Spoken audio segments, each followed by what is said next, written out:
Hey guys, welcome back to the Respect the Drive podcast. I'm Tedward. Today we have a fantastic guest, DoctaM3, who is a close friend of mine and mentor. I think I can give him that.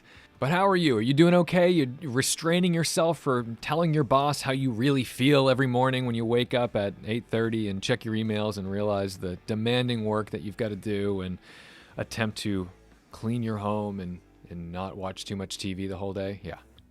Well, one thing you can do, I highly recommend this. Go on the Instagram, find someone you follow that is just professionally hot. You know what I mean by professionally hot. This is somebody who's just on the beach or in front of a building without their shirt off or their boobs out, and they're holding a puppy and they have some silly slogan beneath that says, reach for the stars, or things are gonna find a way, and some BS, but really all they're doing is being professionally hot. Well, unfollow them. Just once a day. Unfollow someone who's professionally hot. It's very empowering. They'll be fine. They will. They'll be fine without you. They're still hot in real life. But DoctaM3, he's based down in Pittsburgh. So once again, this is not an in-person interview at Garage 42 like I would like to be doing. Garage 42 is a beautiful storage facility up in Woburn, Massachusetts, run by my friend David and Zach.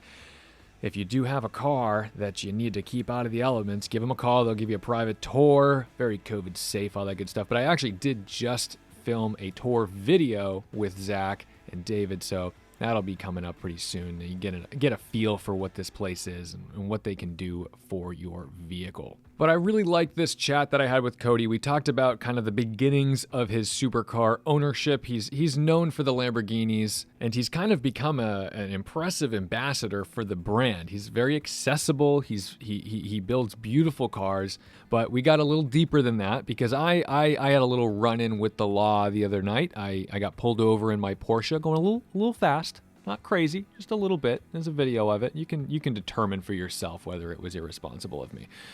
But when I rounded the corner and I saw that dark SUV on the side of the road, I already knew I was going to make a friend.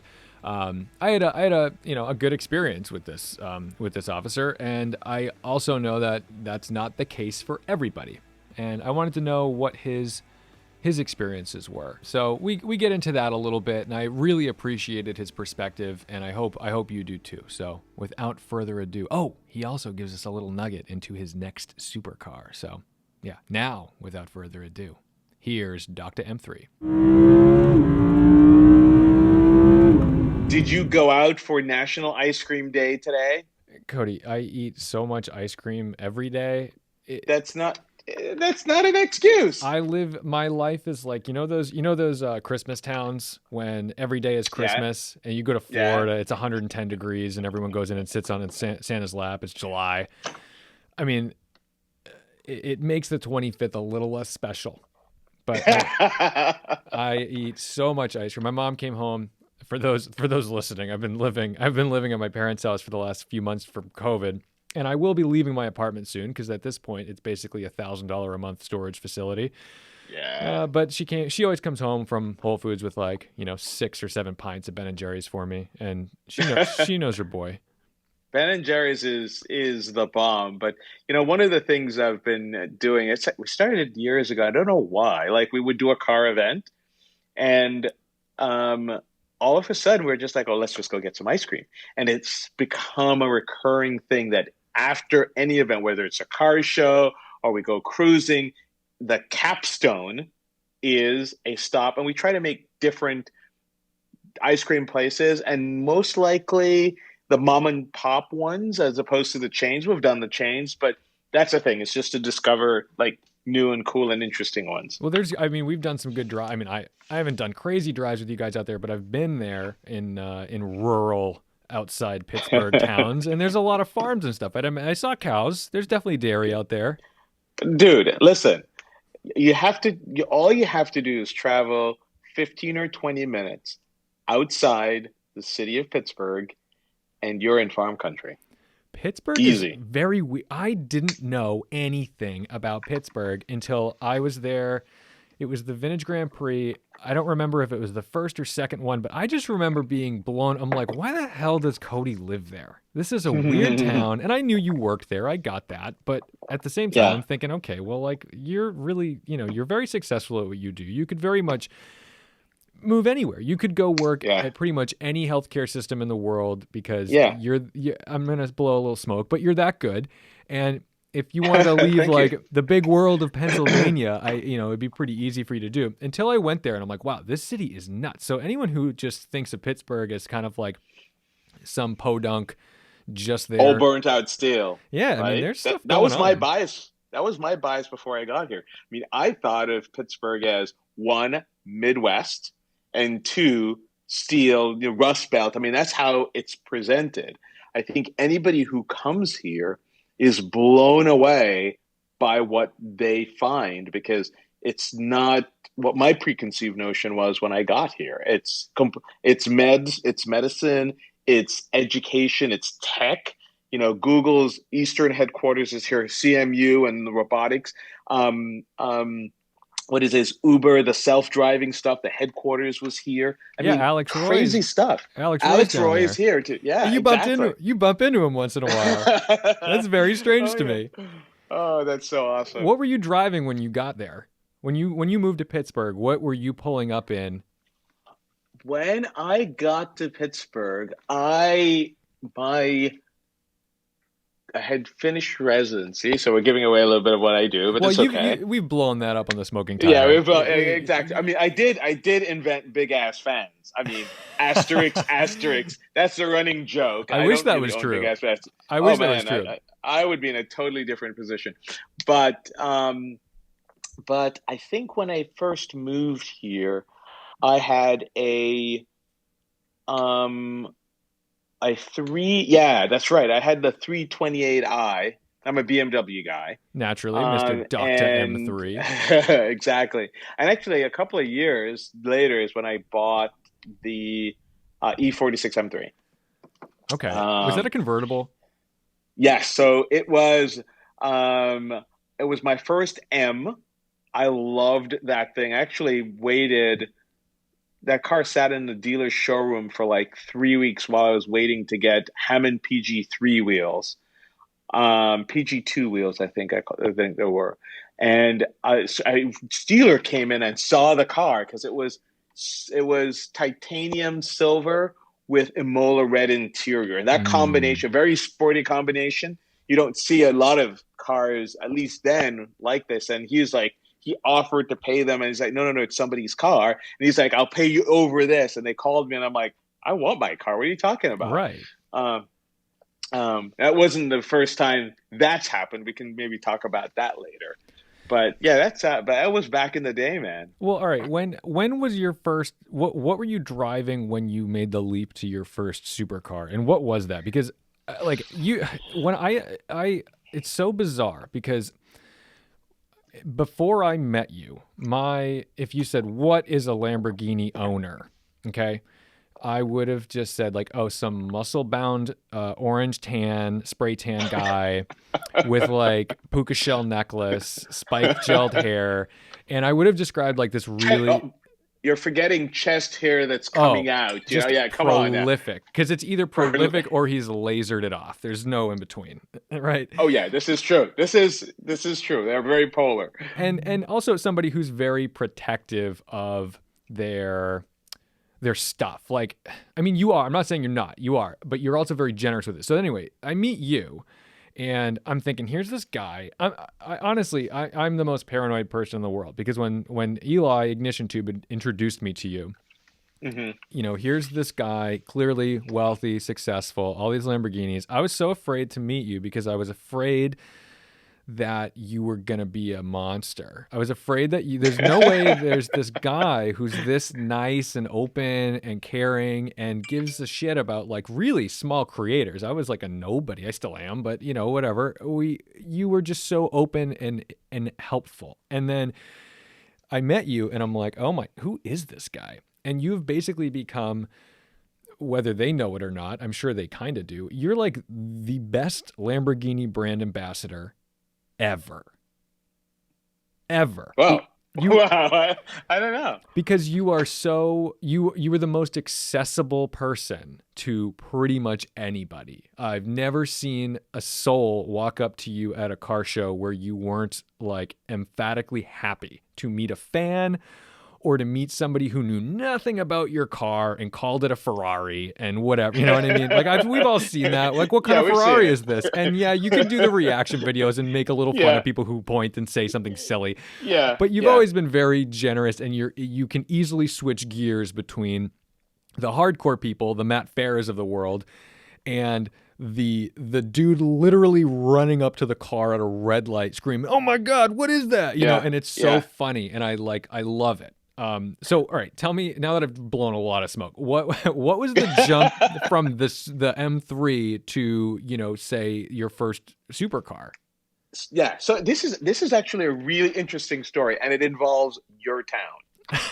I'm horrified. So yeah, get this, and I've told the story to a couple of my friends. I don't even think I've even told the story on my YouTube channel. Maybe it was, yeah, I may have mentioned it in a video that I did with Broward when I talked about my Lamborghini history. But it was really interesting. At the time, I had, and I still do have, the 2007, the E60, that would be an E64 BMW M6, the V10.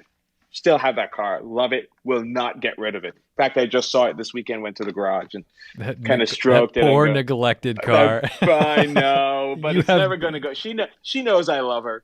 But I had that car, and I think I had the X6M I was driving at the time. And I remember thinking that, I was just looking around at Lamborghinis because that's been my dream car, a Lamborghini, right. right?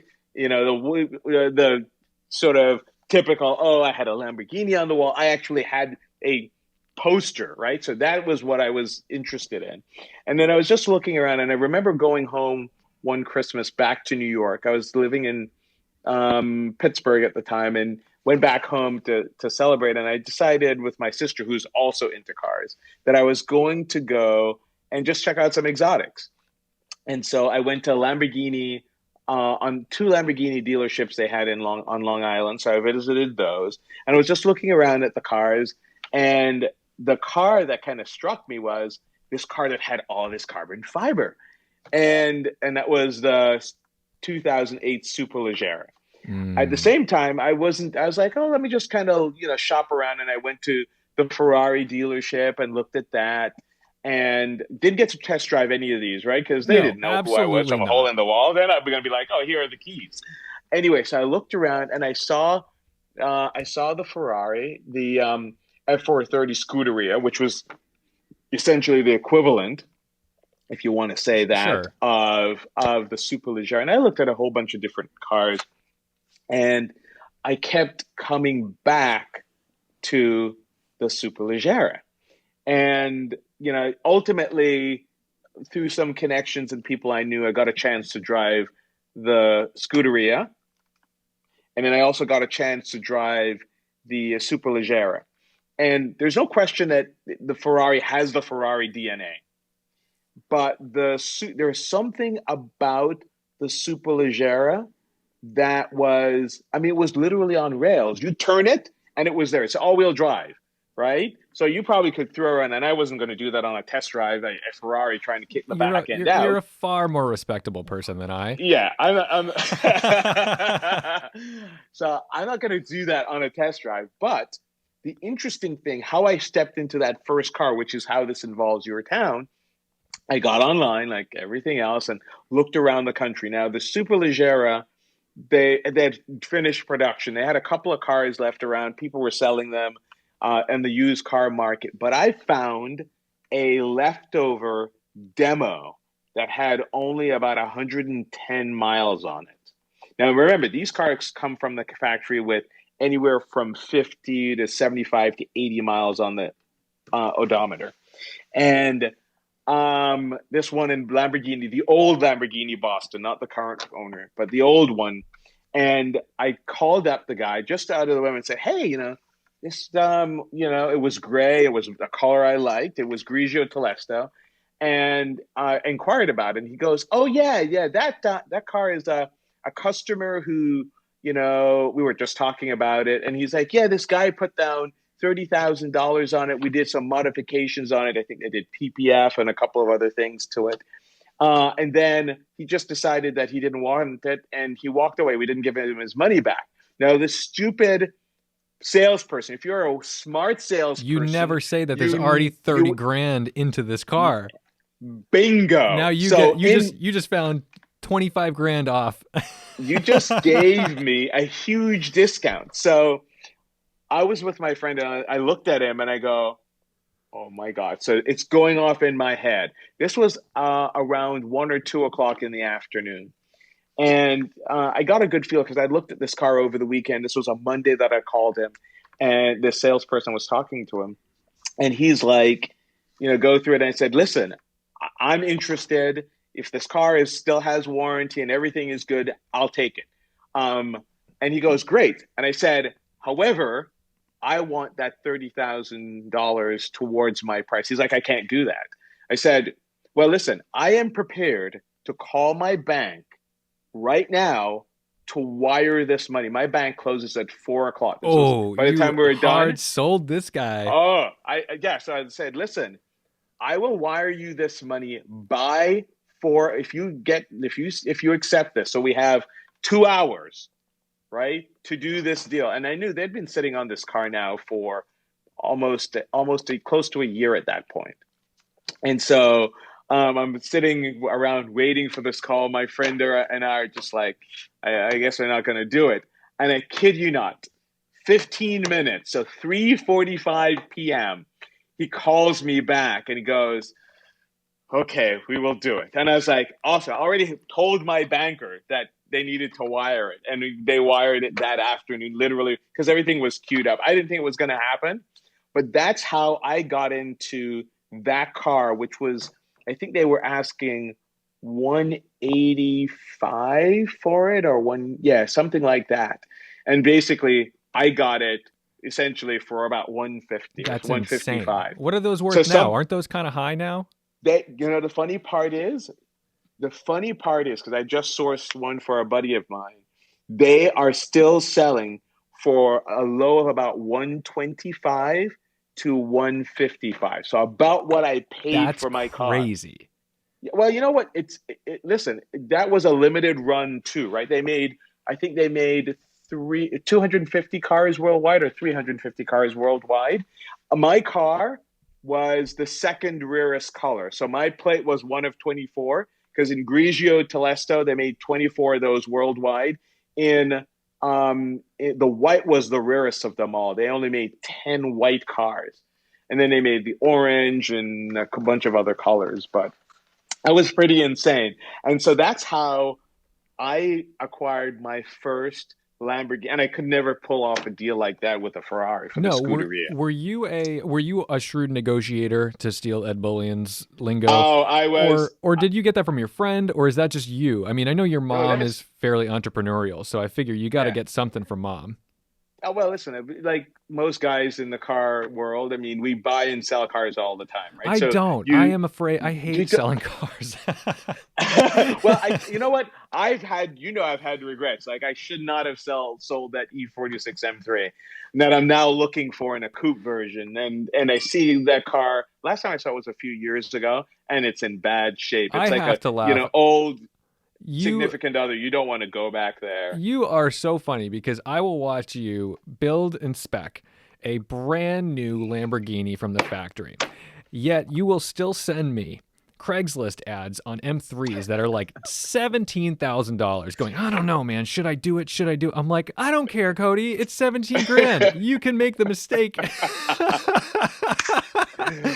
But you make me worry, because I'm thinking, oh my God, he's telling me, should I buy this M3? It's nice. Go ahead. It's $15,000. You'll be fine. And then I'm thinking, God, he's specking out like a $600,000 car next week. Like, should I be worried about you? But no, but it's you're looking for the thing that does it for you, right? I don't want to spend 15 grand and then get, we have a friend of ours now who's, going through his own trials and tribulations of his purchase. Yes. You don't want to end up with a piece of junk that you're just like, oh, I regret this. You want to buy it, you want to enjoy it. It's true. You don't want to regret. No, and you don't want to you don't want to be that close with your BMW mechanic, right? Exactly. I love them. Yeah. So all right. So Well, all right. so So you that's sell so I that. got that car. Yes. And And I don't then want to go too chronologically, but like I really want to just get into the first few cars because I'm okay. Yeah. fascinated by this, and I don't think we've Yeah. ever talked about this. All right, No, so no. this car, you've had your fun, but now you're a working man, you're enjoying yourself. There's some money coming in, and now you're like, ooh, I could have another thing. So what's Yeah. next? So here is what was next. So that car, I never people people buy their car and they modify the power immediately. I usually live with my cars for a couple of years, and then I'm like, okay, I've had enough. Maybe I want to modify it. So I remember I took that very same car and sent it to Underground Racing, and it was their first stage 3R car. So it was 1,500 horsepower. You what? So you How didn't do know that? I You didn't? didn't know Oh, that Superleggera you're a went to psycho. Underground Racing. I totally forgot about this. I think you've casually said it to me, but it's like someone saying like I've been to the moon, and I'm like, yeah, okay, whatever, and I Yeah. like didn't. Okay, so yeah, I'm like, well, I don't know your name, so you probably didn't go to the moon. Well, wait a minute. When did you start YouTube then? So my YouTube started way before this. My YouTube started back when I was just acquiring my M6. So Okay, this August of 2006. So that was like 7 months after the birth of YouTube. So I'm one of the original automotive YouTubers. you Like, really are. We'll talk about that later too, because that like you have like deep connection. Like don't make it it's sound. no, it's insane, Cody. It's so funny because you are like the one of the most OG YouTubers, and I could literally name anybody, and be like, "Hey, I'm in this town. Do you know this guy?" And if you don't know him directly, which is already rare, you're like, "Let me give someone a call," and within 2 seconds, you're like, Yeah. "Just tell him I sent you." It's just people. It's just you know what though. It's being a people person, right? I mean, it's networking, and that's one of the things for success, right? It goes Is back. This networking. is why I think you're like the best brand ambassador for Lamborghini because you can literally walk this whole earth with just making friends. It's insane to me. It's I insane to love, me. I love, I love talking to people. I love meeting people. I love new experiences. I mean, all around the world. I mean, I've been fortunate to be able to travel like you around the world, and it's fun meeting people and talking to people, Well, now that especially you, about something I'm passionate like cars. exactly. Well, now that you've schmoozed the UGR people, you've got 1,500 horsepower in your, which is already kind of funny because today I think if you said I took a Superleggera and put turbos on it, I'd be like, oh my god, no, don't touch it, it's rare. And you Yeah, go and you yeah. friggin' yeah. All right, so Yeah, but the funny part is, I that car never came home. That car never made it back to Pittsburgh because, and I would not. We can do this another time, but that little story snippet was there was an orthopedic surgeon from Southern California who apparently needed an emergency twin turbo Gallardo, oh, and as my as they car do. I need a twin. I need a 1,500 stat stat. stat. No, the thing is, this car is a 5 to 6 month build. So I gave it to them in November, and it now come around spring, and my car is getting ready for the driving season.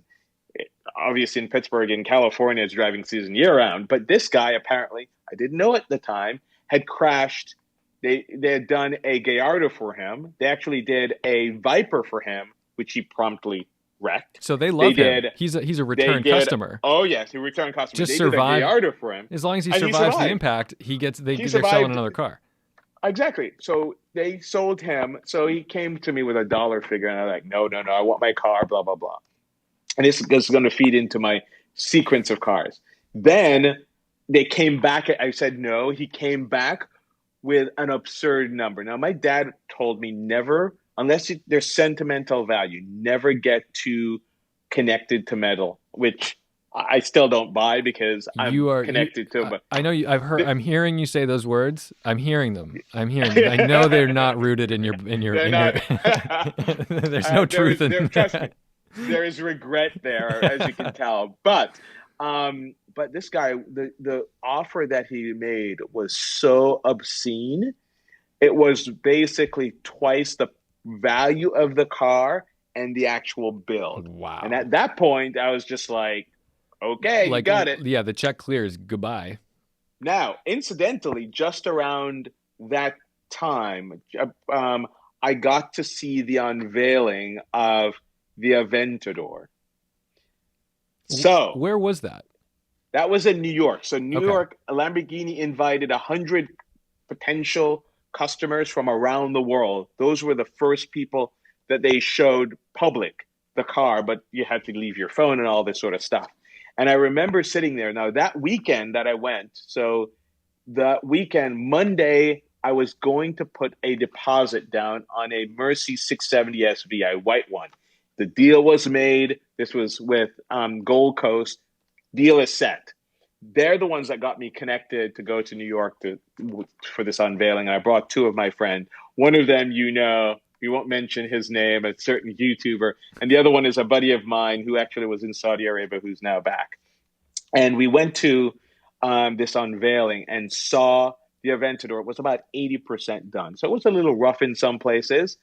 And I literally virtually yelled Kuntosh when I saw it, because when they pulled it back, it was such a departure from the Mercy because it was angular. And I'm like, I got out of that unveiling. I called the dealer up and said, we're not doing the 670 SV. I want the Aventador. And I got their first car, which was incidentally the second Aventador, customer Aventador in the country by 6 hours. The first one was in California. I gotta say, I mean, look, I that was the yellow one, right? The mellow yellow. That was the yellow Aventador. I gotta say, oh man, that 670 SV. Oh, I want one, by the way, and I want it in ideally in white. Yeah, do you remember the color? What was the color of the one at Gold Coast? That was a white one I was going to buy. Oh man, yeah, that black. And there are not too many of them. Yeah, that's hot. That's beautiful. So by the way, with the money I made on the twin turbo Gallardo, I bought the Verde Ithaca Gallardo Spider. The what would that have been? The 560. Okay. So that you have a penchant for that color. Oh, well, that was the first time I saw that thing in person. I loved it. I had it. It was my bridge car because that was the year that they had the tsunami, by the way, in Japan. So my car, the Aventador, was supposed to get here in the June, July timeframe, and everything got pushed back to the fall. And so I needed a car for the summer because we'd sold the Gallardo Superleggera. The Aventador was now delayed. And so I pulled off, talk about shrewd negotiation. So I knew that I was going to have this car only until October, November, when the Aventador came. And this car would never been titled before. And I didn't want to take that 20% hit, right? So basically what I did with Gold Coast is I negotiated the price that I was paying for it and the price that they were going to buy it back. And I want you to guess how much that cost. That car cost me. I had a car for 3.5 months. I honestly can't say I would. It's got to be like only tens of thousands of dollars tops. No, tell me it cost you $3,000. I cost me $3,500. I rented that car because I was going to buy the other car from them. So $3,500. You can't. That's 1 month if you're going to do a lease on something. Dude, that is so. Insane. That was incredible. When I brought the car back, they're like, "No, we can't do it." I'm like, "We have it here in writing." They're like, "Oh, man, I don't know where you get this from. You've got something where not only business, are you, man. It is, but a lot of business guys. I actually just posted a really snarky Instagram story where I found this Minnie Mouse watch on this desk in my house. I've never seen this before. It's just like this 80s Minnie Mouse watch, and I pulled up a picture of an Aventador steering wheel, and I just put it on my wrist, and I did the picture, just as a joke, and I did hashtag entrepreneur, hashtag self-made. but I gotta say, those are the guys, those are the guys you think of. They're always just trying to scam you. I get so many messages, and I'm sure there's people listening who have done this to me, where they send me Instagram DMs where like, "We'd love to sponsor your video," or "I'd love to help you with your YouTube channel. I want to do this, I want to do that," and I'm like, look, I'm not dumb, I may not be the smartest business guy in the world, but I know what a pyramid scheme looks like. I know Oh yeah. what a shark looks like. I know you're just trying to eat some money and it's not yours. So I appreciate that you play the long game on that. But Yeah, but funny part is some of those guys too. Just to quickly do this one, is you're like, we will grow your Instagram account, and you're like looking at it, you're like, my Instagram account has more followers than you do. I mean, you can't come to me and say with 1,000 followers, saying you're going to take something that's got 90,000 followers. So wait a minute, if you can't grow your own, how are you going to come to me and say you're going to grow mine? so many people hashtag social media marketing are Yes. like doing this, and they try to act like they are going to be your savior. And it's like, it's the same thing where they try to get you into Herbalife, and they're like, oh, Yeah. and so please don't sue me.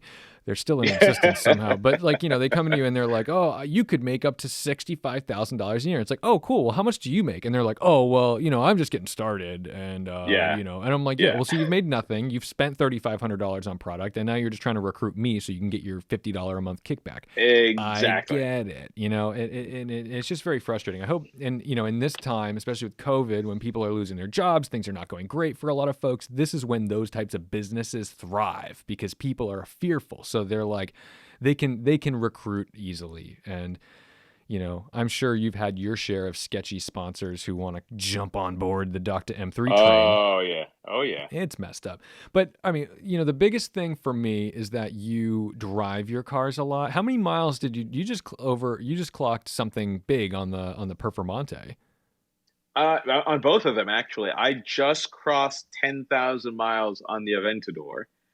And again, that's a limited edition car. We haven't talked about it yet, but that car stays in the collection too. But the Performante is now just over 16,000. It's actually, that car has more miles than, well, that's not true. The i8, which I drive every day now, has daily. only Do you about still 20, have that? It's 10. Yeah, I don't think I'm gonna get rid of that one. It's got 23,000 miles, and the rate I'm going, if we didn't have COVID, the Performante would have blown it by it already, but the Perf will pass it this year. I've got to laugh at your i8 as your daily, only not because like on paper it makes so much sense. It's pretty economical. It's really easy to maintain. It just does the thing, right? You put which is funny. You probably have some sense of guilt of your carbon footprint, so you're offsetting it a little bit. When you I do. you're not I try driving to a V12 or a V10, but I tell you.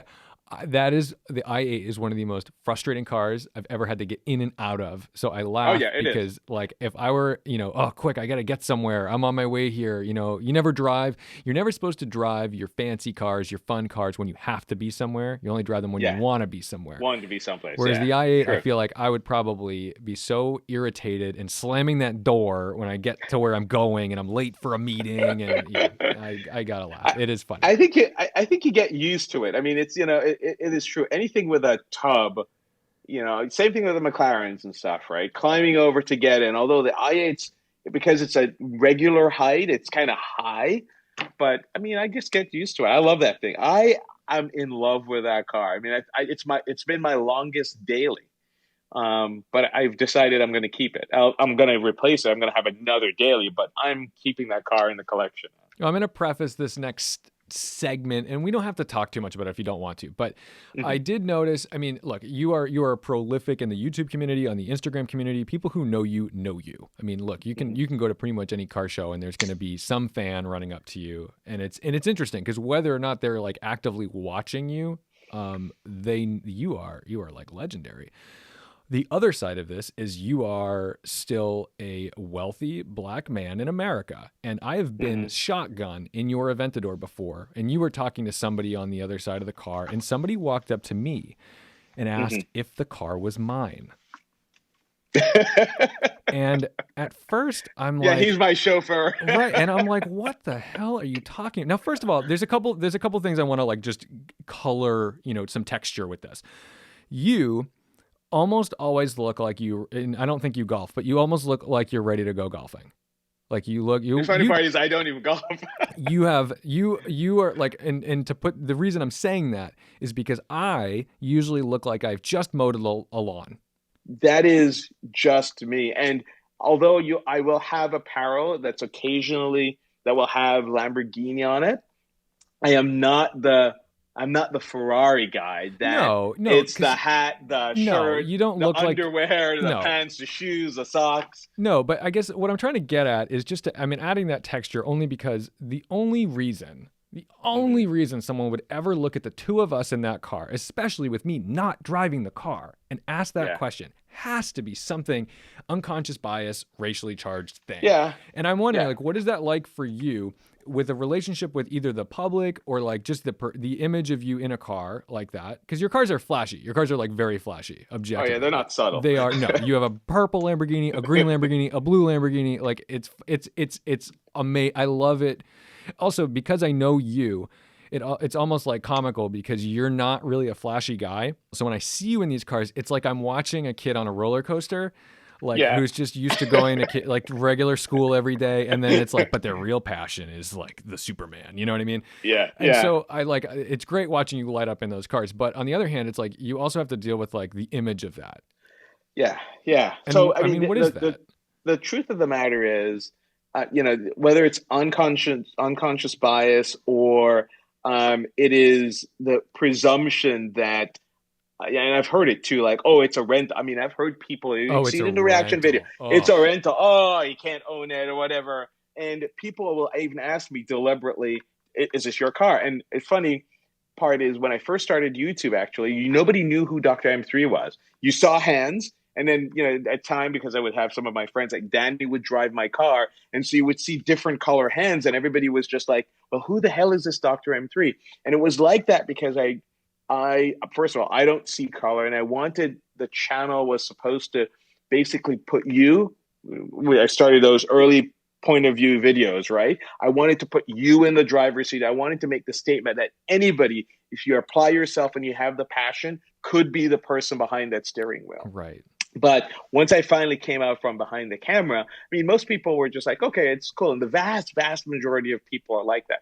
But you still get it. You get the questions that are asked in a certain way. You get some of the snide comments. And you know what? I learned something a long time ago. Listen, and I'm a an African American, and most of the times I have been the only one or only one of a few XYZ, right? Right. And so, oftentimes it's pressure is he representing his race? And what you see is what you get. You know me now very well that the presence you see on camera, that's not made up. I'm professional. No, it That's is the you. same thing. Right. And I learned a long time ago that you can't never let them see you sweat.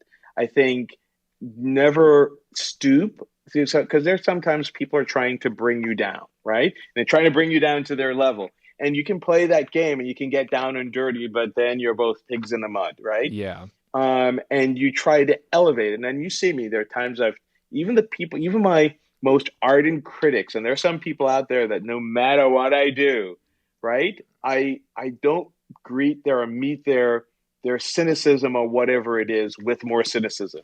I tend to turn it around and be positive about it because that's really who I am. That's the kind of person I am. And I try to lift people up. And I recognize that you're never going to be able to do that to everybody. You're never going to please everybody. It's true. And I think It's just the way it is. a lot of folks don't know that unless you're a YouTuber, you don't know that there's a thing called, there's filtered comments, right? A lot of people don't know about this. So when we look at our comment section, there's the published comments, which, someone says, hey, great video, thanks, yep, Yeah. posted, done. Yeah. There's the spam filter, which is like, if someone posted a URL to herbalife.com, Yeah. join the pyramid.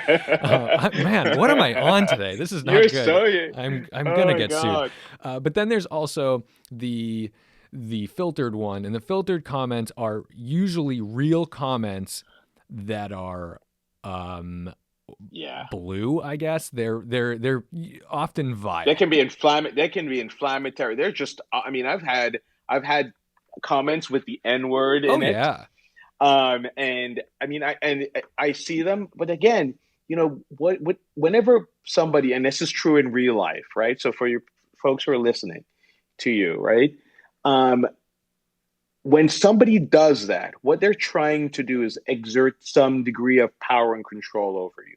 and you have the power to give that control to them or not, right? So it's not to say you excuse it or anything like that, but if I then turn around and respond in the same way and say getting down dirty with them, Yeah. then and I don't let it get to my core because I know who I am, right? So, but I see those. I get them every so often, and I don't let it get under my skin. It's tough. I mean, you can choose that. You can, but you still get the sting. There's still a Yeah. sting Oh associated yeah. with it. And Oh that's yeah. what's, there is an emotional toll to Oh yeah. YouTubers being in the position they're in, whether they're huge or not. There are people I that agree. will say things to you and they feel so like privileged to say those things to you Yeah. via keyboard. It's insane. Yeah. Well, all right. That being said, I don't want to dig too deep because that's like heavy. But not that I'm gonna really. But it's reality. It is. But it's reality. That's what happens. What about your relationship? And I'll preface this with I got pulled over last night. And I think I sent a video of it to you immediately after. Yeah, It might have been 20 minutes after it happened. I'm like, Cody. What? All right. So we all, as car people, we walk this very bizarre line between legal and illegal activity. And although we're not out to hurt anybody, this is tough because I want to be very respectful of the law because I don't want to be seen as somebody who's just flagrantly and dangerously driving against code, right? Yeah. I don't want my insurance premiums to go up. I don't want to pay tickets. But at the same time, I also understand, like, okay, if I've got control over this car, we're on a road where there's no people, there's no children, like, it's gonna be okay. That being said, we have all run into the law. Some more than others, Cody. And I Being black doesn't necessarily help. on this point, we can use this data point to say Cody has met law enforcement very justified in a very justified manner. I've seen you get pulled over, and I remember that time. So there's a video of this. We're way beyond the statute of limitations on this one. You and I forget who it was, but your friend in the black 458. I'm in the BRZ with the Topher, and you're with David in the Performante. You and the 458 both launch out of the street, and you must have been doing triple digits. Like it was easily.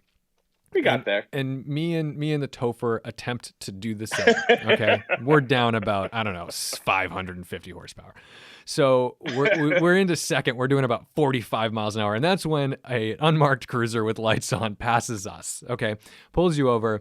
Many cruisers come. My first instinct was, oh shit, I need to film this. Not because I needed it for YouTube, but I actually was like worried about my friend. I'm looking at you, and I know that you're there, and it's kind of your town. It wasn't that far from home. But at the same time, I'm like, I don't know who this guy is. I don't know who this. And my other friend was a brown person. Yes, if you recall, he was Indian. So I'm sitting there going, oh my God, like what? Like, and it's funny because it's not funny. I need to stop saying it's funny. It's funny is not a good segue into like racism and police law enforcement. Sure. It's funny because, so. This isn't new. We've always had videos of terrible things happening. This isn't new in law enforcement. It's not new in America. Yeah. So my instinct was to have Chris, the Topher, drive us up to this like grassy knoll, and I grabbed my camera, I sprinted over there, and I started filming it because I was like, if anything goes down with my friend, I'm not letting this I'm not letting anything bad happen. But at the same time, I also don't want to be like an onlooker next to them, right? Yeah. So I'm filming this, and we're giggling a little bit, but deep down I'm thinking like, please, God, don't let anything happen to my friend. And that's true it's one thing when it's one cruiser. When you have a bunch of them, that's when I got nervous. Changes the dynamic. Like 3 or 4 cruisers came, so I'm thinking like, what do they have on him? And you just got that car. It was still on temp plates. Yeah. Like, Jesus. Yeah. But I mean, that's just an example. Like I've seen it happen. Do you get any like jolt of nervousness like that you are who you are in this car? No, I mean, again, I think in my view is this, the vast majority of police officers are themselves respectful. They went into it for a specific reason. And then unfortunately, there's a small segment. We all know this because we all know some of these people who were bullies in high school that they became cops, sure. Right? And I think the only time, there are a couple of times where I was really, really nervous. One of the times actually was I was driving by myself in a really nice neighborhood in Pittsburgh, and wasn't doing anything. This was in the red storm, so in the red Huracan, which had the sports exhaust on it, so it's loud. But I really wasn't going fast, and I can literally legitimately say that it was just loud. And all of a sudden, this cop from a side street comes out behind me, pulls me over, and I knew what I was doing, well under the speed limit, because I think it was 45, and I was probably going like 30 something. And I was like, okay, but I'm by myself. There are no other cars passing or anything like that. Is it nighttime? And he walks. No, this is actually daytime. It was evening, so it wasn't quite dark yet. But it was approaching, and he walks up really slowly. And I'd known this, but it didn't click. And he walks and he puts his hand on basically slaps the back of my car. Oh. Normally, they put their hand on the back of the car to leave their fingerprints, right? So that's what they always do. That's why if you're ever in a traffic stop and you see a cop walking up and they touch the car, they're leaving their print on the car. So should you take off or anything, I've never the prints known are that. there. You didn't know that? I didn't That's know exactly that. why. So I'm like, so my thing was, but what he did was he slapped the car. So it was loud enough. And then he dragged his hand along the side. Oh. And I'm just and I'm like, oh boy, what's this about? And the weird part is, so he comes up and, is your car? Yes, it is. And he asked me a bunch of other small questions, and he's like, I really like, and then weirdly enough, I don't know, I think maybe my interaction with him, because listen, a lot of these guys have a tough job to do. And I know I wasn't doing anything, but I wasn't particularly nervous, but I was just like, well, what's up here? Right. And I think my own demeanor and everything else probably, he just switched and he goes, I really love the car. I just wanted to see it. Okay. And I was just like, okay. Like, but that's what's frustrating is like, yes, that turned out to be a nice interaction. You shouldn't, I just wish that the initial fear, I mean, even for me, and I definitely feel like I have privilege when I'm getting pulled over. I just wish that the interaction didn't need to be fearful at all. Yeah, I mean, look, unless you've got a trunk full of drugs, or you almost hit a toddler crossing the street, if I'm going a little fast or something, you don't like something, maybe I'm loud, maybe whatever, like, let's just have a conversation. Let's just pull over. We'll talk about it. And that's that's the thing. I was debating even putting up the video last night, for today, because I had a good interaction with the police. I did. And it wasn't just because he gave me a verbal warning. It was that he didn't approach me as a monster. He was just like, do you know what I clocked you at back there? I'm like, honestly, I don't. I'm like, this speedometer is not backlit very well. I don't know. And at the same time, I'm like, I wasn't like drifting around this corner. I was. Yeah, you weren't doing any. Listen, they said with great power comes great responsibilities. There's a time and place for everything. If you're doing it in a deserted place, and if you're going to hurt anybody, it's yourself. But I mean, you're in control of the car, and you know what you're doing. There's a little bit of room there, right? But I wouldn't be lying if I've said that I've never worried about you, because I know you drive a lot like I do, which puts us at risk for meeting some law enforcement officers who we've all done it. We've all met people. We've all made friends. Oh yeah. But I always do have a little like thing in my heart that I'm like, I don't want my friends to be to be degraded by anybody. And that's not a statement at law enforcement. It's a statement about unconscious bias in America. Yeah. I mean, everybody, in general. Everybody. Yeah. Well, you see it. I mean, I've been to even businesses where I've attempted to park, and it's clear that I wasn't particularly welcome. And I don't know if it was because it could be because I have a certain car, or it could be because of who I am. And you get that sense. I'm not a person that's particularly hypersensitive, but because of what I do, I'm pretty much in tune. I see a lot of things. I mean, my own profession requires that I be able to read body language when people can't communicate. And so I'm very much in tune, and I pick up on things very subtly a lot of the times.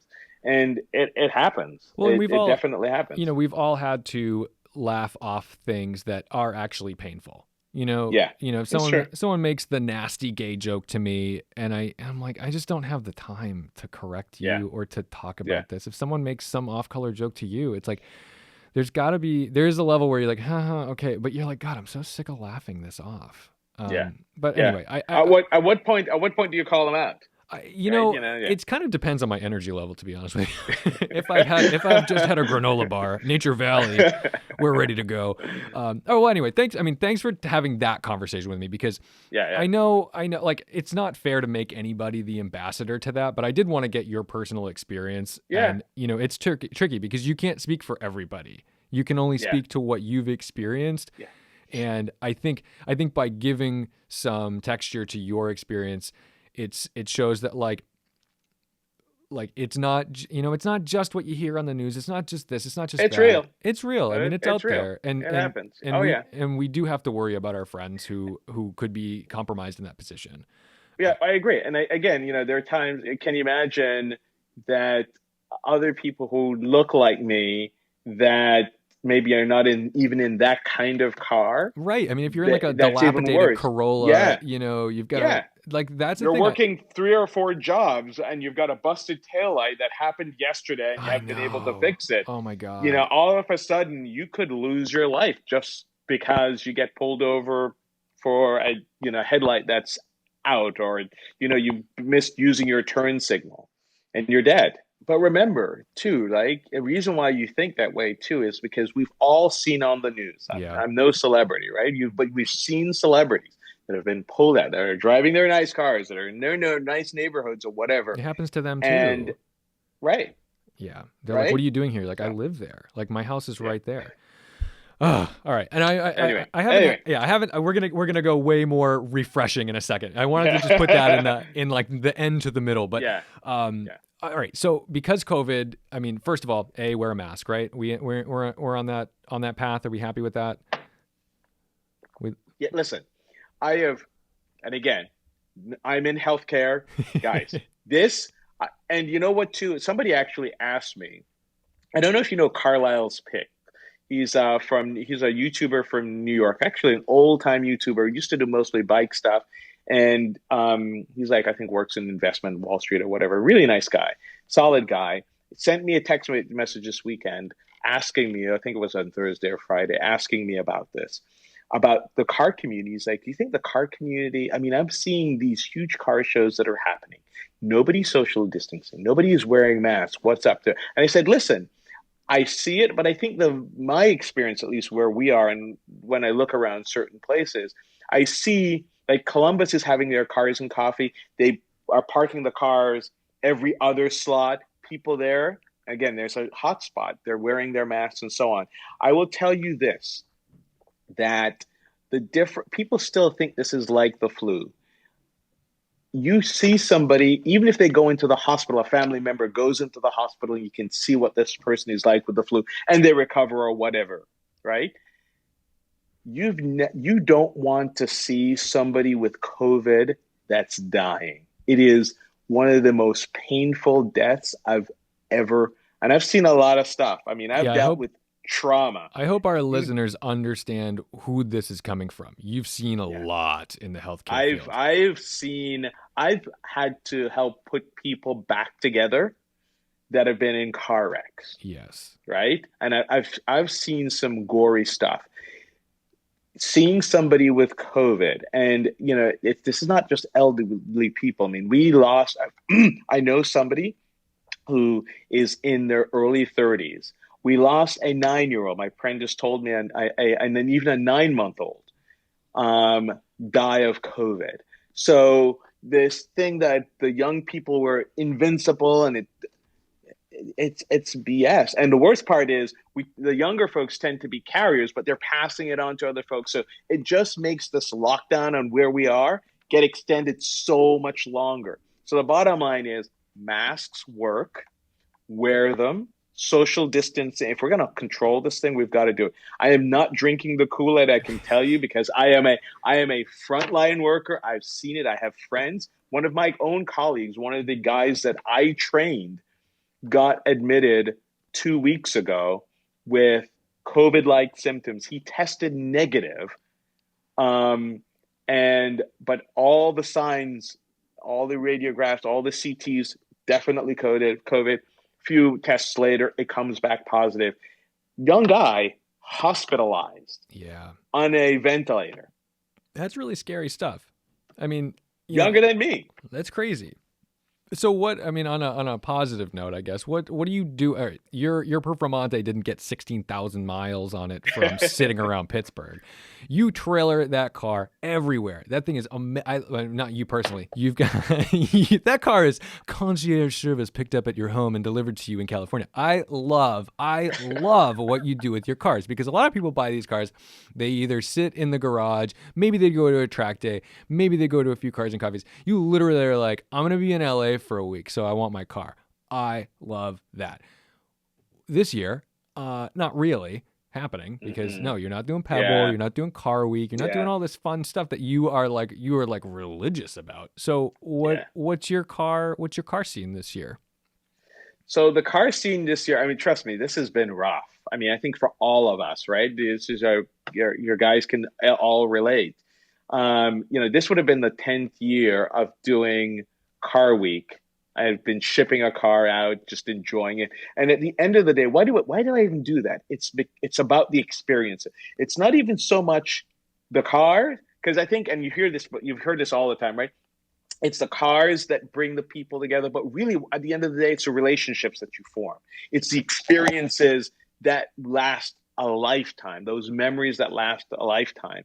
And so it's been pretty tough. Like even today we did a National Ice Cream day, and one of my buddies who would normally have been doing Vintage Grand Prix this week, and all of that's got canceled. Yeah. He's like, I've been so cooped up, I've done nothing, I need to drive. And I'm like, well, let's go do National Ice Cream Day. There you go. And we did a cruise after it. So what we're doing is smaller cruises. We will occasionally meet up, small teams, 10 cars, whatever. So we can social distance and it still have that sense of camaraderie. And I think a lot of what you're seeing, you don't see these big organized events as much, but people are still kind of going out. And the ultimate social distancing, frankly, is getting in your car and driving someplace. Right. And you still can enjoy that. And so we still try to do that. And, you see a lot of this happening online too, the virtual shows like the Peterson. And that's kind of cool, but it's not the same. No. So I still, believe it or not, I don't drive as much. And that's why I think the perf may come close to passing. I don't know if it will pass the I-8 this year, because I haven't shipped the car. The car was supposed to go to California. It was supposed to do a Spade Rally as well, which was a trip from Canada all the way through Tail of the Dragon and then back to Pittsburgh. You're going to get a hell of an insurance rebate this year. They're going to be like, oh, wow, you really, that's a big number, Cody. You didn't try. You didn't drive very much. But I think all of us, it's incumbent on us, one, if we're going to get through this, that we be cognizant of all this sort of stuff. But at the end of the day, we've got to live, and you've got to find things that you can do. Should go outside, you can drive, you can, do whatever you want, but find creative things to do and not, get so depressed and stuff. There's still things we can do to still have fun. That I can relate to. One thing I can't relate to is that I don't happen to have a bespoke Italian supercar being built for me in Italy right now, and I'm currently you're currently not allowed to visit it, so it's you can't fly to Italy to see your car. Exactly right. So last summer, actually just a year and a month ago, so 13 months ago, I flew to Italy to go to the factory to meet with the designers to tailor spec and this was an incredible thing for me. The incredible part was not only being able to go there to spec out my car, like everything. In fact, it has the project actually has a name, and I'm going to give you a scoop. Yes. Nobody know this. So if anybody knows this now, it's going to be through the Respect the Drive podcast. This project is called Project Chaos. Brilliant. And that's all I'm going to say. This is a bespoke paint design, interior design. I mean, like everything about this Aventador SVJ Coupe was bespoke. And it's taken, the first time I put something together was literally 2 years, is actually 23 months ago. But it wasn't the final spec. When I went to Italy last year, we nailed down the spec, everything. I flew there with my dealer, myself, and Alex, my designer, Automotive. And we put this thing together. And talking to them, they were so excited about this because it showcased ad personam so much that they wanted to host a party when the car was done in Italy. They don't do European delivery. They're too small a company. So they're going to host a party there to do a global launch of this car, because it essentially was going to be a one of one, even though it's one of 900. Yeah. And then what they were going to do, and I'm kind of telling a lot of people this now because I'm not sure it will happen, obviously, certainly in this climate, was they don't have European delivery. They're too small a company, but they were going to make a special exception to give me the car so I could tour it for about a week to 10 days through Europe. And then, but I was going to have to get it clear brought. So I had to arrange a bunch of things. Trust me, Expel and a bunch of people were going to come over and made sure that it's protected. This is why I have to laugh at the name Project Chaos, because you might be the most organized person I've ever met. But yeah, well, I can't say more to it than that. But then they were going to ship it, and when it got to the U.S., the dealer here was going to do a U.S. launch of the car. So now everybody understands when I say you are like one of the greatest, in my eyes, brand ambassadors to Lamborghini. They know too. Yeah. Well, the car is not done yet. The car hasn't even entered production, because this thing that we're trying to do is, I know it's stretching their limits. They've never, like I said, done it before. And not in the way that I want it executed, and so it's been a challenge. But how does it feel? How does it feel to go from buying your first, I mean, not like you bought a Gallardo off the showroom floor. Yeah. How does it feel to go from that to being in a position where you're stretching the limits of Lamborghini production and design? Well, I've never thought about it like that. Like, it's insane, Cody. It is, but I think, I think when you have a passion, so, you may be a Honda fan, right? You love the S2000. I mean, we all have our brand, our genre, and we know everything about it. And I've been fortunate to have been given the opportunity. Some of it has been through networking. And that's one of the reasons why, I am where I am, because other people have been good to me. And that's the reason why, I am also good to other people. You pay it forward all around. But it's an incredible feeling to be in the position where you're making a car very much you, even though I was talking about the experience of going to Italy to spec it, but also they really don't they weren't giving this car out, the SVJ, for road tests there. And I got to drive it behind a crazy Italian driver going 250 kilometers an hour in a 70 kilometer an hour zone. I saw you on the Seen Through Glass episode. And yes. It was so funny because when I saw that, I was like, oh, Sam's about to figure out how crazy Cody is. Yeah. Well, you know what the funny part is? The test driver says to me, "Are you a good driver?" And I said, "I'm a pretty decent driver." He goes, "Don't worry, I know all the police." Yeah. And I was like, oh shit, it's about to go down. Yeah, it's and when on. He took off, the Balboni Highway, they don't have a test track. So it's the street of Sant'Agata, those little rough, they don't look two-lane good. streets. They look rough. They are rough. These guys, this guy was balling. Alex, I went 225 kilometers an hour following this guy. Alex went 250. Yeah, you guys are nuts. And it was freaking insane. It's the most incredible experience I had. So again, we talk about it's all the experience. It's at the end of the day, it's not so much the car. It's the experience, the people that you've gotten to meet. and the relationships that you know Sam too. You've met Sam I before, right, in haven't. I have person? not met Sam before. What? I Really? know. All right. It's So next time he comes here, we've got to do our little thing. Well, maybe it's Apex or Apex We'll do like or whatever. something. But We'll do yeah, something. Car But Week, I mean, Car Week. that's the thing. I do, my little nugget of every year being able to like meet with you and, well, not like meet with you. That sounds like it's a thing. Hang out with you. But we always tend to do something with other people. Yeah. And I mean, like the first time that happened, you had invited me, down to the Performante unveiling. Oh, unveiling, yeah, Right, in New York. in New York. And on that trip, we ran over and saw Rob Ferretti over at Gotham Yeah, Dream Cars. I got them. And so we're hanging out at Gotham, and already I'm like starstruck because I'm just like, oh my God, this is the guy. And you're looking at me like, Yeah. yeah, dude, that's the guy. And then I remember sitting, I'm like a kid in a candy store, and like I'm sitting next to you, and I'm like poking your leg, like Cody, see if he knows Alex Roy. See if he knows Alex. So you're like, all right. And you didn't leave me hanging. You like immediately were like, hey, do you have Alex's number? And he was like, oh yeah. Let me text him right now. And I remember looking up at you like, oh, he's doing it.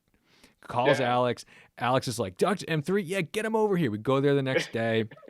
I mean, Yeah. you've really, like, I gotta say, I owe a lot to you for bringing me into the YouTube world as an equal.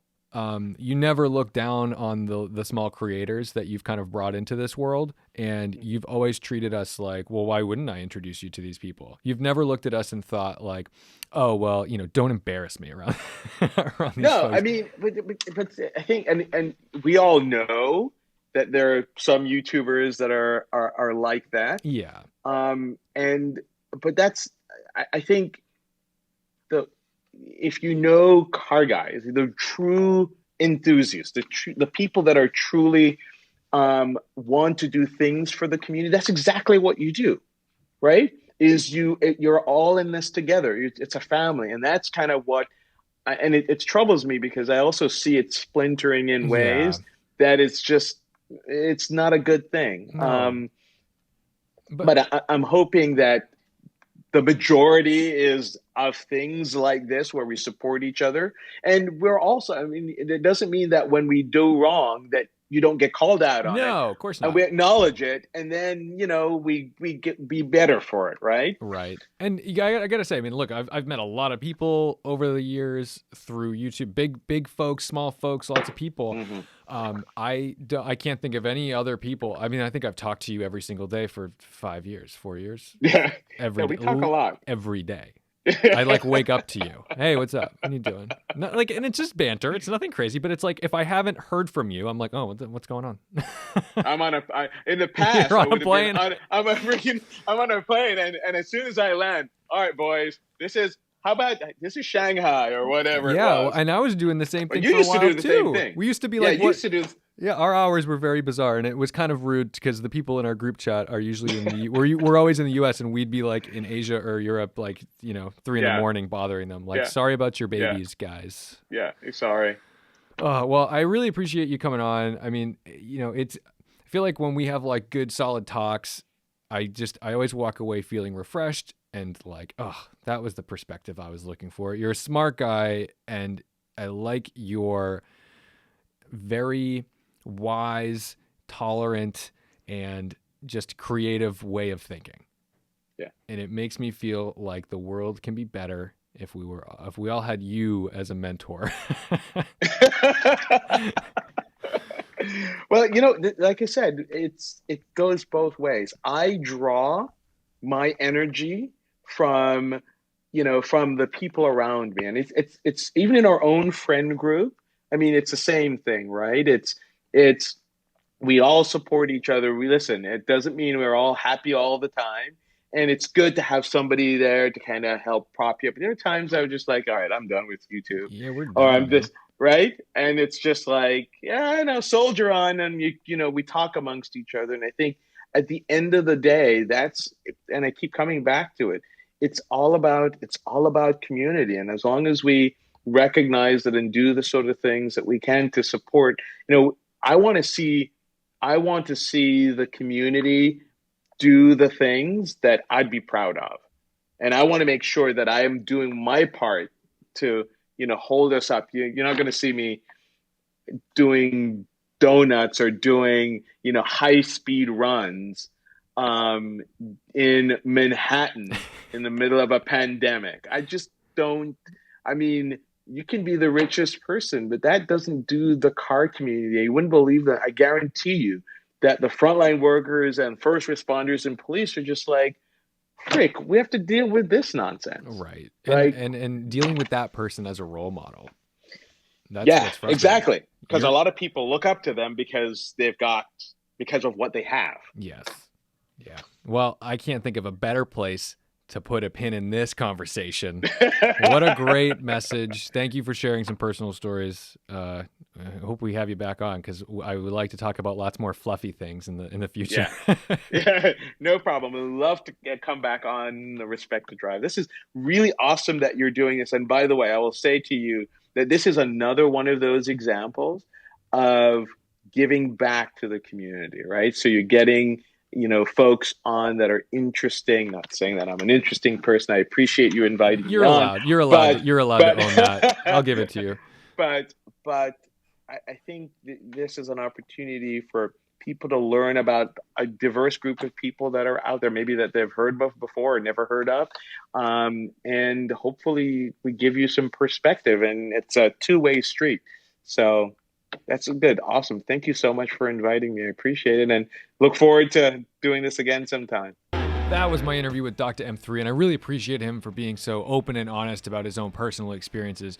We can never expect anyone to just be the, I guess, ambassador to a topic, right? But what we can do is we can talk with our friends and get different perspectives. So for that, I am thankful, and I'm glad that my friends can have open dialogues with me and that they'll let me publish them on the internet. So with that said, many more to come. Don't forget to respect the drive.